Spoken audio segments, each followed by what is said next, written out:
Fat loss को मैं bike की मिसाल से समझाने की कोशिश करता हूँ। आप बाइक में फ्यूल डलवाते हैं, ठीक है, उसमें एक रिज़र्व की ऑप्शन होती है, जिसमें कोई 1-2 लीटर फ्यूल जो है आपका रिज़र्व रहता है, स्टोर रहता है। उसको आप एज आपकी बॉडी के ऊपर जो फ़ैट स्टोर है वो अज्यूम करें।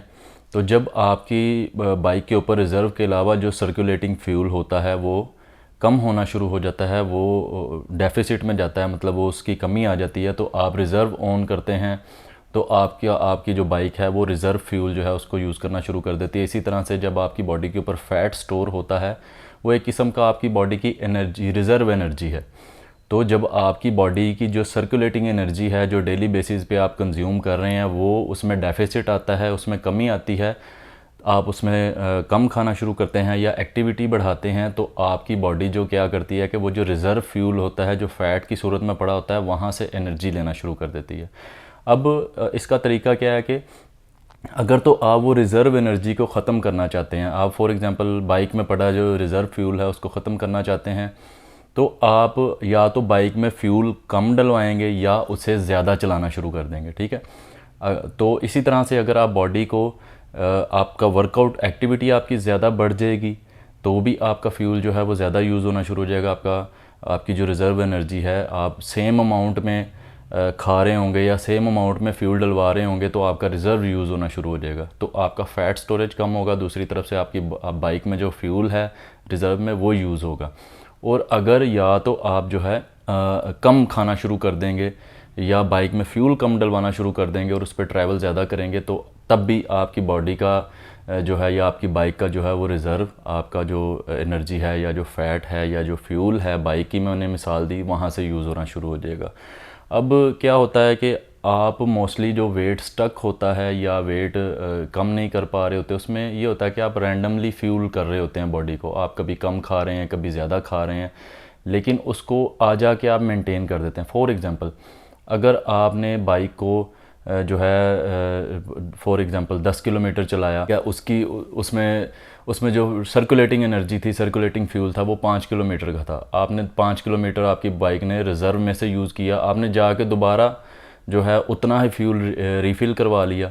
1 दिन बाद करवाया या 2 दिन बाद करवाया, आपका जो फ्यूल स्टेट है या जो आपकी एनर्जी है बाइक की, वो वहीं पे दोबारा उसी पॉइंट पे आ गई। दूसरी तरफ आपने बॉडी में आपने कभी एनर्जी को कम यूज़ कर लिया, कभी ज़्यादा यूज़ कर लिया, और आपने दोबारा रीफीड उसी तरीके से कर लिया, तो आपके जो फ़ैट स्टोर्स हैं वो दोबारा से रीफीड हो जाएंगे और उनमें जो है वो कोई कमी नहीं आएगी। आपको फ्लक्चुएशन ज़रूर मिलेंगी, आप कभी ऊपर जाएंगे, कभी नीचे आएंगे, लेकिन at the end of the month आप जो है वो सेम ही पॉइंट पे आप घूमते फिर रहे होंगे। दूसरा, मैं इसी में इंटरमिटेंट फास्टिंग या फ्रीक्वेंट मील्स के बारे में समझा देता हूँ कि ये मैटर नहीं करता कि आप किस तरीके से फीड कर रहे हैं। या बाइक में फॉर एग्ज़ाम्पल आपने 100 किलोमीटर ट्रैवल करना है, तो आप हर 10 किलोमीटर बाद जाके फ्यूल डलवा रहे हैं, या आप 100 किलोमीटर के लिए ट्रैवल करने जितना फ्यूल एक ही दफ़ा डलवा देते हैं, तो आपको बाइक से आउटपुट सेम ही मिलने वाला है। इसी तरह से बॉडी वाली साइड पे अगर आएँ, तो आप चाहे मील्स को जो है इंटरमिटेंटली ले रहे हैं या आप फ्रीक्वेंटली ले रहे हैं, तो अगर तो वो उसकी अमाउंट सेम है, तो इट डज़न्ट मैटर कि आप उसमें कितना गैप रख रहे हैं या कितनी मील्स रख रहे हैं। अगर तो आप फॉर एग्ज़ाम्पल आप 200 कैलोरीज़ की 10 मील्स रख रहे हैं, तब भी 2000 कैलोरीज़ हैं। अगर आप हज़ार कैलोरीज़ की 2 मील्स रख रहे हैं, तभी भी 2000 कैलोरीज़ हैं।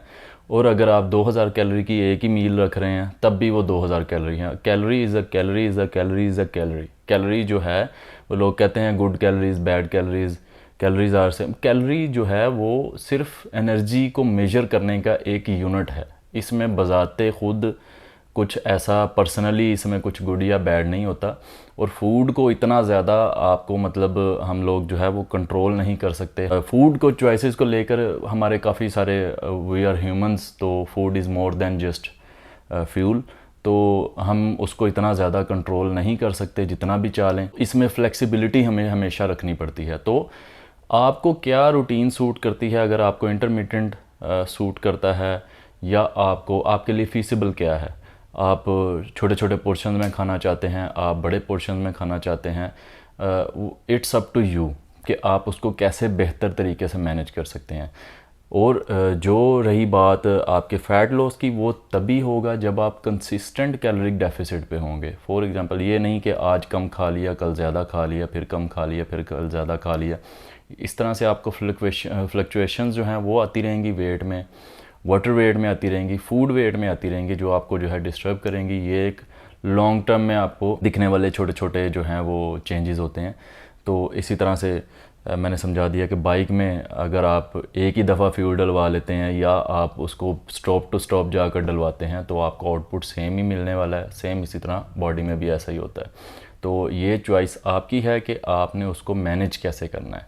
तो अगर तो आप अपनी फ़ैट रिज़र्व्स या बॉडी में जो एक्स्ट्रा फ़ैट स्टोर है उसको यूज़ करना चाहते हैं तो आपको एक डेफिसिट क्रिएट करना है। उसका तरीका और उसमें फ़ूड चॉइसेस आपकी अपनी होंगी। हर किसी को एक चीज़ सूट नहीं करती। किसी के लिए कुछ जो है हंगर कंट्रोल रखने के लिए वो सूट करता है, किसी को कुछ सूट करता है। कोई शुगर बिंज करता है तो उसकी हंगर जो है वो कंट्रोल हो जाती है या उसकी हंगर ख़त्म हो जाती है। कोई शुगर बिंज करता है तो उसकी हंगर बढ़ जाती है। किसी को एग सूट करते हैं, किसी को मीट सूट करता है, किसी को, मतलब ये डिफरेंट है। तो बात आ जाके आपके टोटल इनटेक और टोटल एक्सपेंडिचर पर डिपेंड करती है। तो ये जब तक आपका मुनासिब नहीं होगा, ये एक कलेक्टिव स्ट्रगल है। आप वर्कआउट भी करेंगे, उस साइड से भी आपने जो है बेनिफिट्स लेने हैं और आपने अपनी ईटिंग को भी कंट्रोल करने की कोशिश करनी है, उसको ट्रैक करना है। आपके जहन में हर वक्त ये होना चाहिए कि आपने जो है एहतियात से ईटिंग करनी है, क्योंकि अवेलेबिलिटी जो है वो फूड की इतनी ज़्यादा है कि इस चीज़ को कंट्रोल करना नियरली इम्पॉसिबल हो चुका है। दूसरी तरफ अगर कोई कहता है कि यार मैं तो कम खाता हूँ लेकिन मेरा वेट नहीं कम होता, मेरा फ़ैट नहीं कम होता, मैं डेफिसिट में खा रहा हूँ, तो ये बिल्कुल उसी तरह है कि जैसे अगर मैं कहूँ कि मेरी बाइक में फ्यूल ही नहीं है या मैंने फ्यूल नहीं डलवाया तो मेरी बाइक जो है वो 100 किलोमीटर चल गई है, या मैं 10 किलोमीटर का फ्यूल डलवा रहा हूँ और मेरी बाइक जो है वो 50 किलोमीटर चल रही है। तो दूसरी तरफ अगर आपकी ईटिंग जो है आपको लगता है कि आप कम खा रहे हैं लेकिन आपका वेट कम नहीं हो रहा, तो आप या तो ट्रैक करने में गलती कर रहे हैं या आप ओकेजनली बिंज कर रहे हैं। आप कभी कम खा रहे हैं, कभी ज़्यादा खा रहे हैं, उस फ्यूल को आप रीफीड कर लेते हैं। ऐसा नहीं है कि आप कंसिस्टेंटली डेफिसिट में रहें और जो है आपका वेट ना कम हो। ये बिल्कुल इम्पॉसिबल है और नेचर के लॉज के बिल्कुल अगेंस्ट है। जब आप डेफिसिट में कंसिस्टेंटली रहेंगे तो आपकी बॉडी का फ़ैट यूज़ होगा। उसके लिए आपको कोई एक मैक्रो एलिमिनेट करने की ज़रूरत नहीं होती। आपको कोई एक ग़ज़ाई जो है वो कोई भी उसमें से कोई ऐसी चीज़ जो है उसको एलिमिनेट करने की ज़रूरत नहीं होती।